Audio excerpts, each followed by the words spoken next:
মাগরিবের পরে কারো সঙ্গে কথা না বলে এই দোয়াটি 7 বার পরে আল্লাহ তাআলার কাছে যা চাইবেন আল্লাহ আপনাকে তাই দান করবে। অভাবে আছেন, ঋণগ্রস্ত আছেন, মাথায় টেনশন, ঋণের বোঝা, বাড়িতে থাকতে পারতেছেন না, আল্লাহ সব আপনার পেরেশানি দূর করে দেবে ইনশাআল্লাহ, যদি আপনি আমলটি করতে পারেন। আমল মানুষের জীবন বদলিয়ে দেয়, আমল মানুষের জীবনকে পরিবর্তন করে দেয়। আল্লাহ তাআলা আপনার সব দোয়া কবুল করে নেবেন ইনশাআল্লাহ।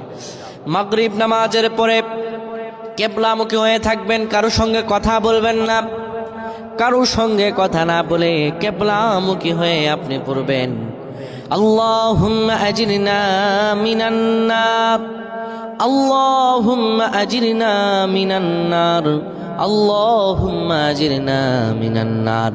যদি এটি আপনি মাগরিব নামাজের পরে কারো সঙ্গে কথা না বলে পড়ে 7 বার পরে দুটি হাত তুলে আল্লাহর কাছে দোয়া করেন, আল্লাহ জাহান্নামের আগুন থেকেও বাঁচাবেন এবং আল্লাহ আপনার সব দোয়াগুলো কবুল আর মঞ্জুর করে নেবেন। আল্লাহুম্মা আমিন।